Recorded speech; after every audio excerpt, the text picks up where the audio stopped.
Welcome to the first episode of Daddy Cooks with His Girls. So recently I was having a conversation with my daughter Lindsay, and I told her I had just made American Goulash, and she remembered me making it when she was a kid, so she was excited to get the recipe. So I thought I would put together a video going through the steps to cook American Goulash. So the first thing I do is I pull up a recipe, and because I don't typically just cook off the cuff, I like to research my recipes, and I typically look up a particular recipe from multiple sources, compare them, and either pick the best one or do what I like to eat out of all of those recipes and maybe change it up a little bit. In this case, I pulled up a recipe, and I'll give him credit. It's Chef John's American Goulash from All Recipes. So I pulled that up, and that's what we're basically going to make today. So the first thing I did is I went down my list of ingredients and made sure I had everything, and I didn't. So I had to make a quick run to the grocery store. So we've gotten that out of the way already. And so now what I want to do is I want to prepare basically mise en place, everything in its place, the ingredients that we're going to use today to make this happen. So the first thing we're going to do is we're going to cut up an onion. So I cut it from end to end through the poles or the ends of the onion, and I lay them down. I pick the thinnest end of the onion and I cut that off, and I peel back the layers.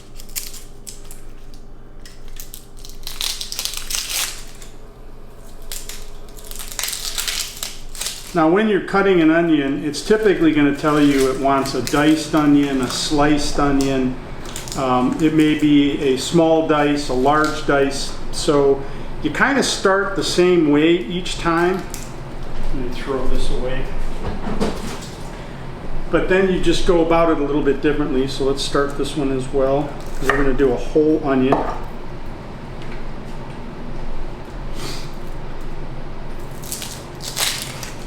Get this peeled off here. And we need to go one more. There we go. I like to keep my board clean as I'm going. Alright, so in this case it's telling me it wants one large onion diced. So I'm thinking it's a medium dice, and I know from making it before that's what works for me. So to start, I take my onion and I lay it down on the board, I put my hand on it, and I'm basically going to go in with my knife and slice back, but not all the way through the onion. And because it's a medium dice, I'm going to do 2 cuts. If it was a fine dice, I'd probably do 3, and then it depends, and I'll show you in a second, on how else you cut here. So we'll do that one and this one.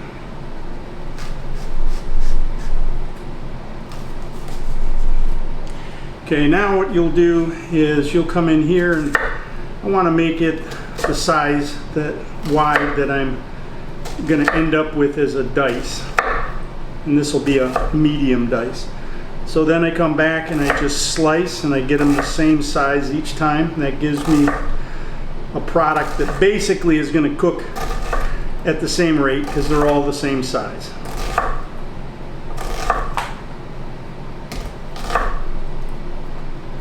Alright, my plan is to send this video to my daughters so they can cook this as well. So we'll go ahead and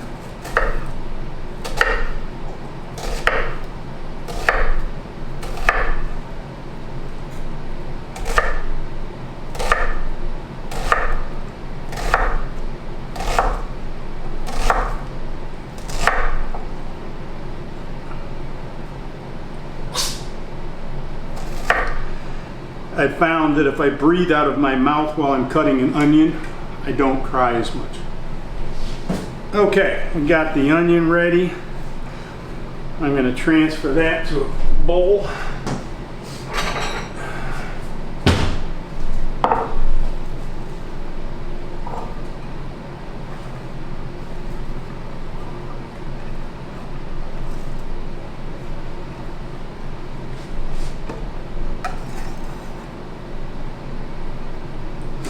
Okay, we're going to set that aside and go for our next ingredient, which is garlic. Because the recipe calls for 4 garlic cloves. These cloves are a little on the smaller side, so I'm going to do more. And I typically put a little bit more garlic than most recipes call for because I love garlic and it's just a great flavor. And it's really good for you. So to pull these out, might need to break into another head here. There we go, there's some bigger ones.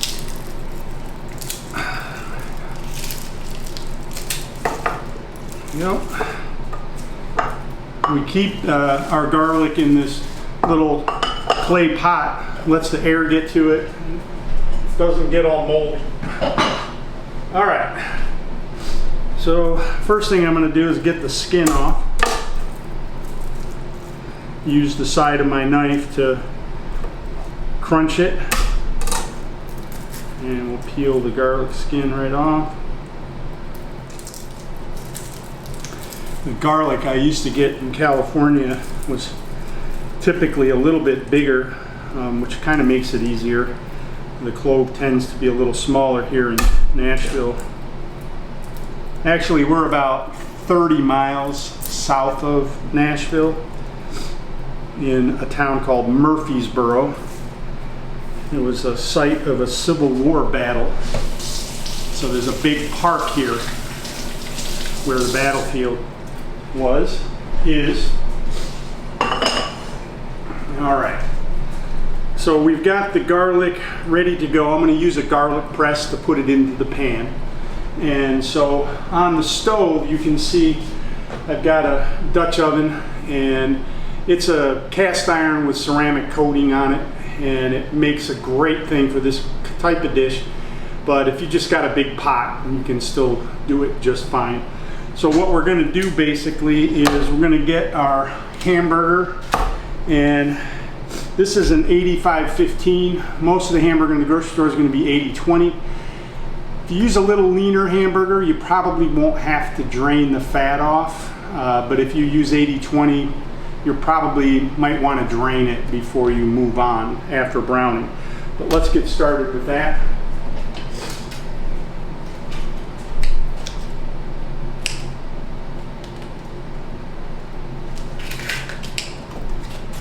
Okay, so the first thing we're going to do is we're going to turn our Dutch oven on to medium high, turn the surface light on, and it calls for a tablespoon of olive oil. I kind of eyeball it and just give me a little bit of, the hamburger has fat in it, but if you start it out with the olive oil in the bottom of the pan, it won't stick as bad. Okay, so our olive oil is becoming fragrant at this point, so it's hot enough. We'll go ahead and put our hamburger, 2 pounds, into the pot. Nice little sizzle there.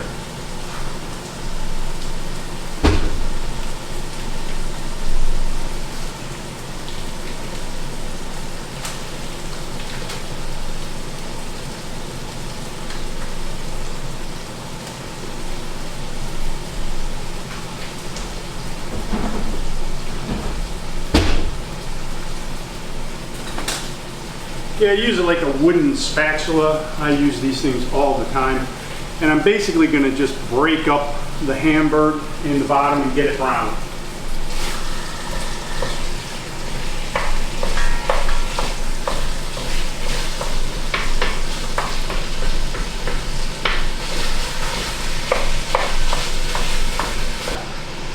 As the hamburger browns, I'm going to keep breaking it up and moving it around and get it thoroughly browned.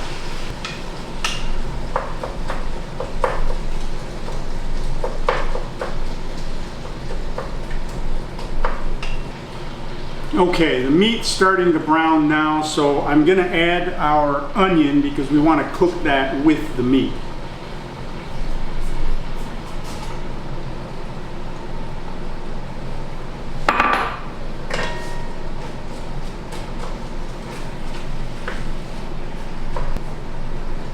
This is going to take a few minutes to do, 5-7 minutes. I think the recipe says 5 minutes. It may take a little bit longer than that. I've got the heat down a little bit on this ceramic cast iron pan because I'm cooking on an electric stove, unfortunately, and it has a tendency to kind of get too hot in the middle. So I cook at a little bit lower temperature to avoid any burning.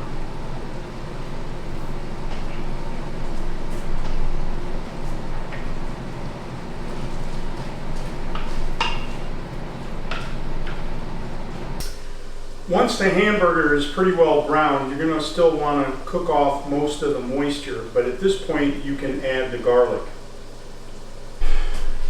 It calls for mincing the garlic, which you would normally do with your chef's knife, but I like this tool. It's a garlic press and it minces it really nicely, and so I use this. I ordered it online. It cost a few bucks, maybe 10 bucks. So nice tool to have in the kitchen. Just drop the garlic in the press, take your knife with you,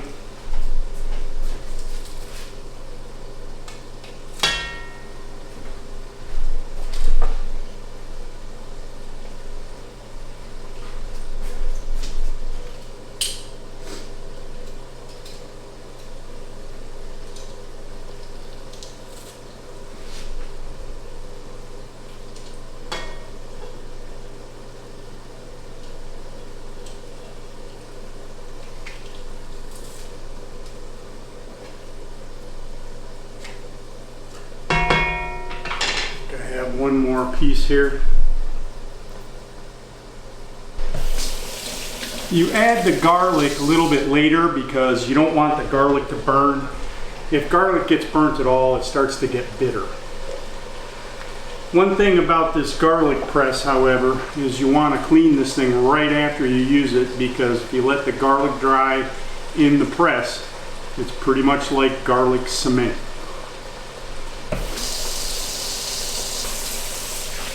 Okay, now that I've got all the garlic out of it, I can set it aside and we'll put it right in the dishwasher.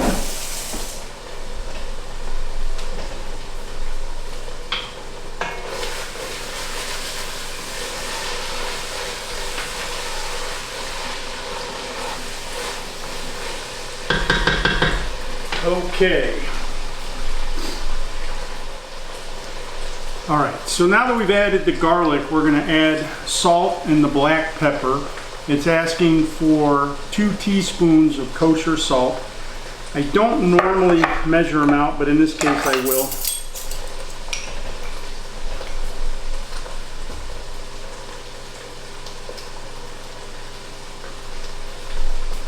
I like iodized kosher sea salt if you can find it. Believe it or not, it's a little challenging sometimes.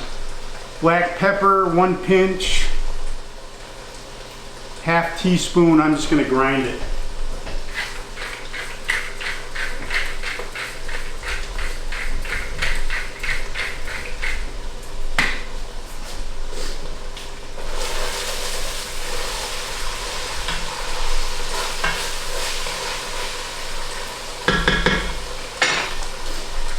Okay, now we're going to add the paprika.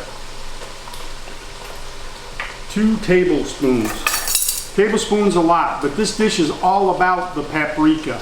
This dish really comes from Hungarian goulash, and the Hungarians use a lot of paprika in their cooking.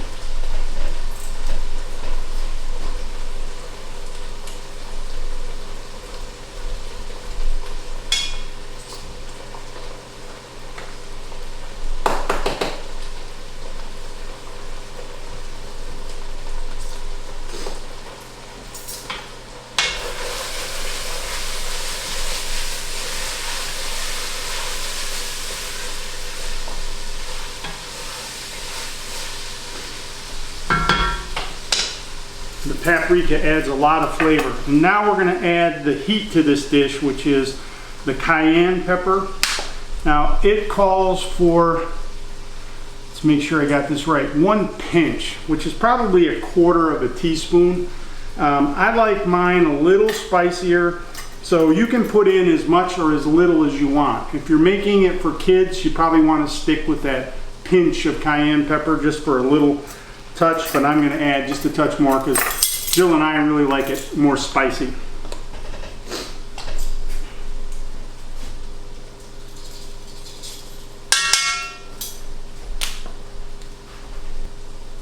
Okay, we're going to add the Italian dry seasoning now.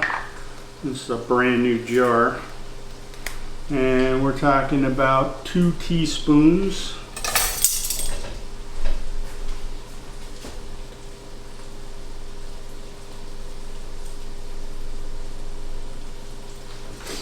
Italian seasoning is marjoram, basil, oregano. It's just all of those Italian spices all mixed together. Just kind of convenient, and you don't have to have all of those other spices on hand. Okay, and we got a couple of bay leaves. Got to be careful with the bay leaves. Make sure you pull them out so nobody chokes on them while they're eating your goulash.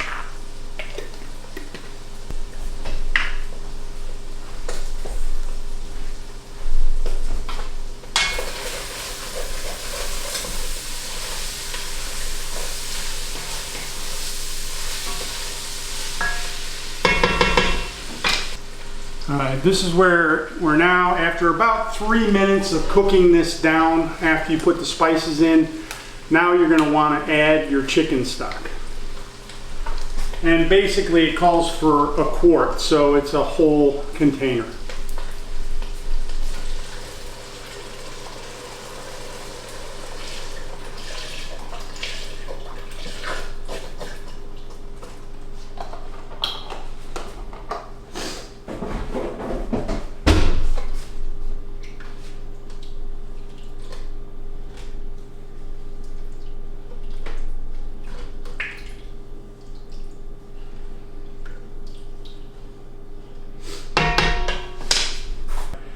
A red liquid because that's the paprika. The paprika turns it red and it smells wonderful. It really is going to be tasty.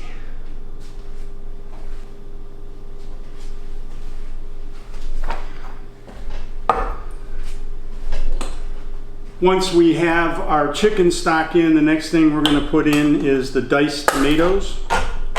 This gives a little bit of texture. I don't like it without the diced tomatoes. I think you got to have the diced tomatoes so that you got a little bit of that tomatoey texture in there.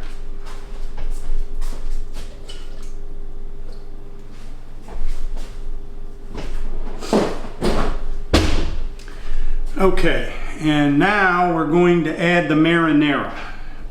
So it calls for a whole jar of marinara, which is perfectly fine. You could also do this on your own if you didn't have a jar of marinara. It's basically tomato sauce. I would probably put a second can of diced in there and kind of make my own marinara with the Italian seasoning. But the marinara is easy. You know, if you got one in your pantry, just go ahead and add that.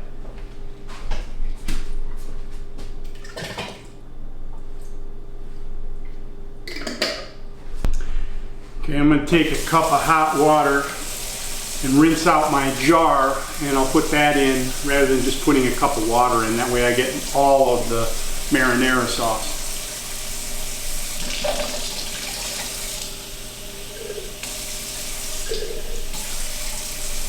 That's about a cup. Shake it up. Add it to...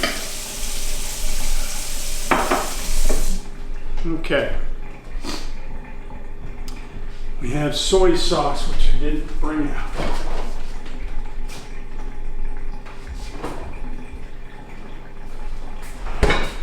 Soy sauce is one of those umami ingredients. It just adds a really nice kind of salty flavor to whatever dish you add it to. I use it in a ton of my cooking.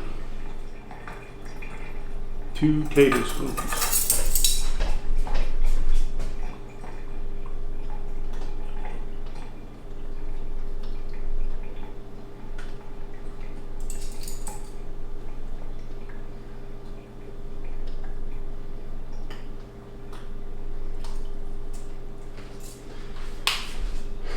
Jill and I have converted to the low sodium version. of soy sauce, primarily just because we now like it a little bit better and the other seems a little too salty, so we use that. Okay, we're going to give this a good stir now. Mix all of our ingredients in.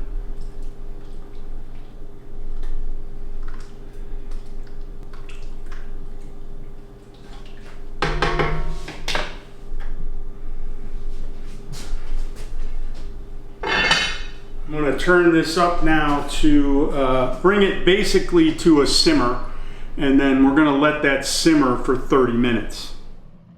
Let's check it. Okay, we got it up there. We're going to turn it down now to medium and let it simmer. I want to check that again in a few minutes to make sure that it's just simmering. I want the flavors to meld now, and I want to cook out some of that liquid.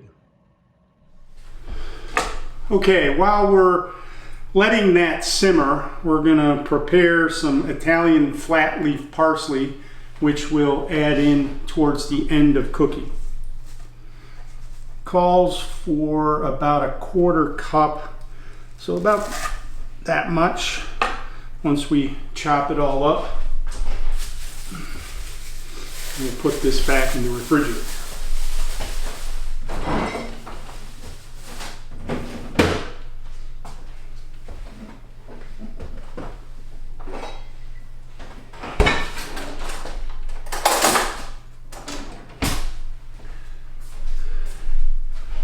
There's an old goulash cooking secret, and to make good goulash, you have to indulge in that secret, and it is a cold beer.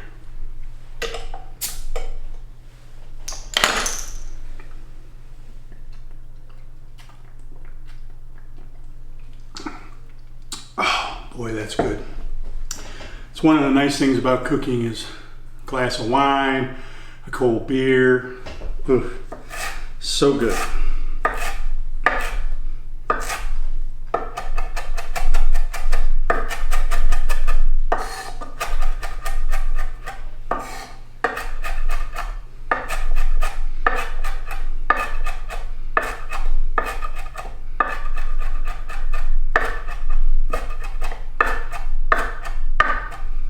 This parsley, when you add it to your goulash, will add kind of a herbaceousness.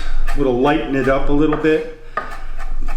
Nice foil for all the spices that are in there.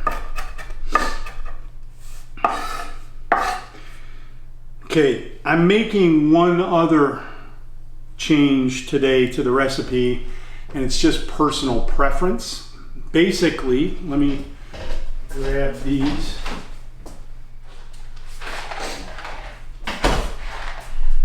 The recipe calls for regular elbows, and it's perfectly fine.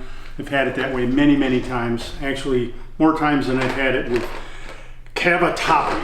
Cavatappi looks like macaroni, but it's the corkscrewy looking one, so I'm gonna add that today instead of the macaroni. But again, that's strictly preference. The cavatappi is gonna take just a little bit longer to cook, but we're talking, you know, a couple, 2 or 3 minutes.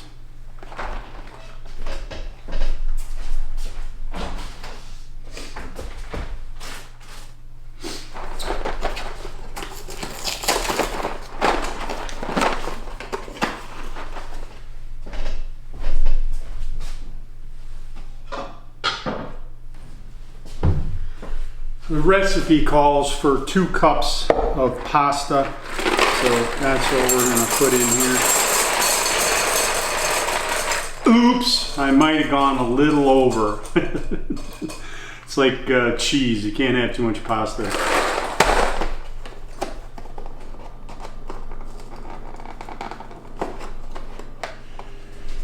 So with goulash, you cook the pasta right in the meat sauce. And it takes, you know, 10-12 minutes, and you can keep testing it and you can get the pasta perfect, and you want it al dente, which basically means just barely done. You want it toothsome, so when you reheat this thing, you're not going to have this blown out overcooked pasta. So you really want to just bring it to where it's ready to go. Okay, so we're gonna take a break, finish my beer, and wait for the simmer. Let's show you the simmer real quick. I think we got it to a nice simmer now. There you go. That might even be just slightly higher than it needs to be, so I'm going to crack it down another notch or two. These cast iron pans really hold the heat. I don't want it to burn on the bottom, so I'm going to give it a good stir. Boy, that is smelling good. All right, break time for the cook. Okay, we've been simmering now for close to 30 minutes, so I want to get ready to put the pasta in, and then that'll take an additional 15 minutes or so. But I've already prepped the parsley, which we'll add at the end of cooking. And the recipe also calls for a cup of shredded cheddar cheese, which we'll be adding at the end with the parsley, basically stirring it in and letting it melt after we get it off the heat.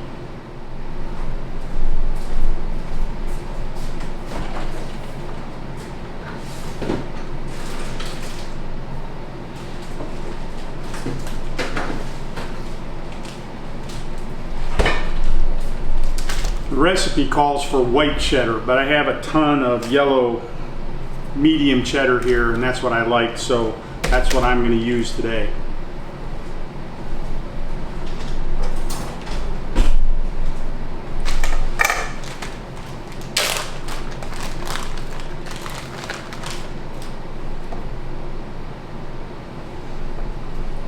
Always got to test the cheese to make sure it hasn't gone bad. I love cheese.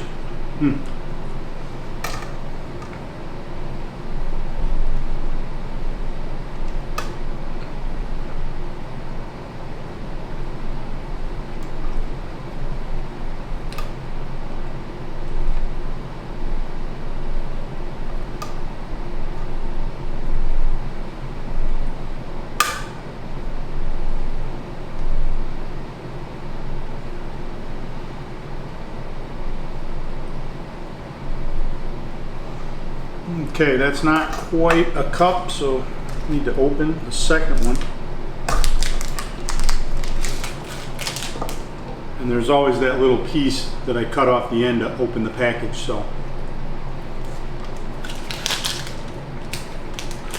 Yeah, this cheese is good.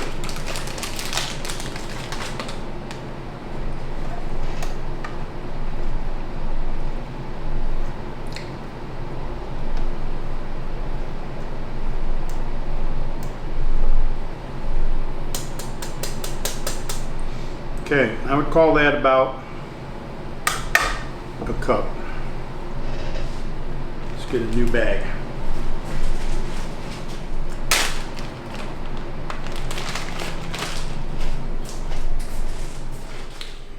Okay, our 30 minutes is up, and so now we're going to add the pasta and get it cooked through.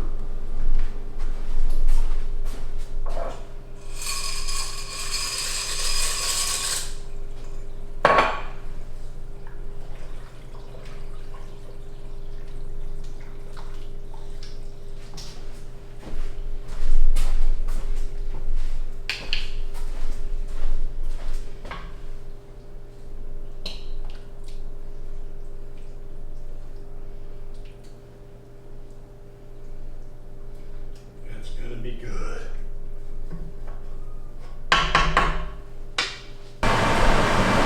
Okay, I checked my pasta and it is ready to come off the heat.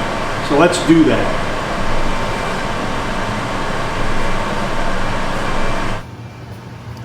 Give it one more stir. It's looking good. We want to get these bay leaves out of here.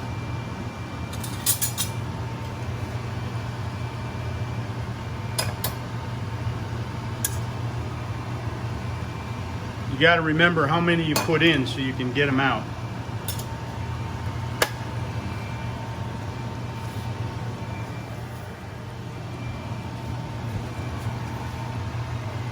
Okay. Taking it off the heat, now I'm going to add the parsley and the cheese.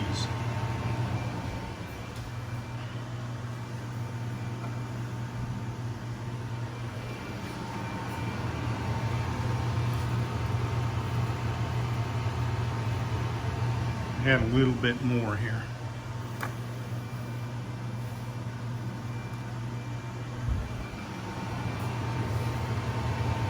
Let's get that stirred in.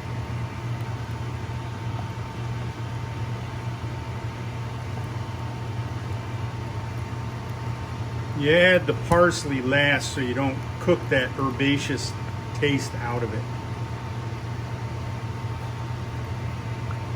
And when we add the cheese, it's going to tighten everything up just a little bit more.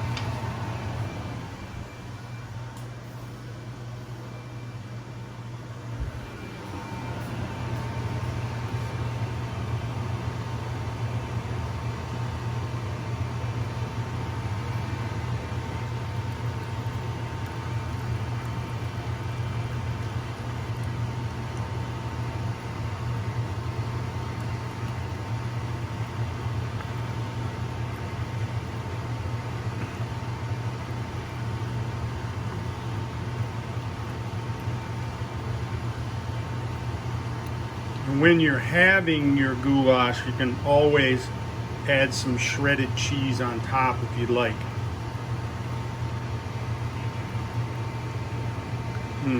That looks good.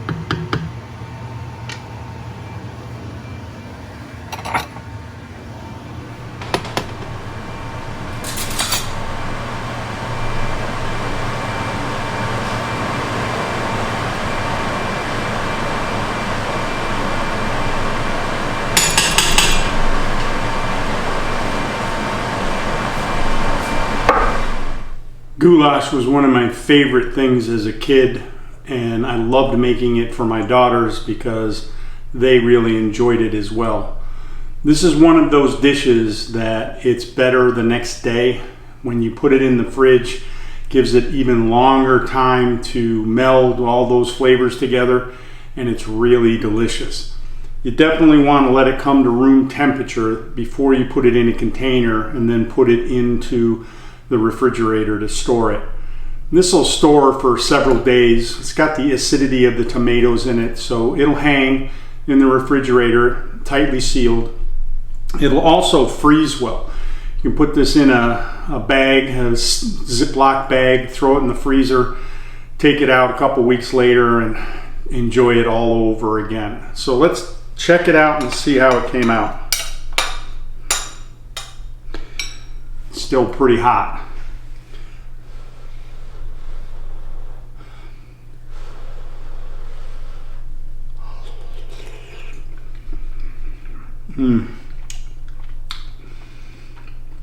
That paprika, it just gives it such a depth of flavor. It's spicy, but it's not, overblown. It's just beautiful. Nothing like good old American goulash. Well, I hope you enjoyed the video today. I know I did because I get to eat the goulash. See ya.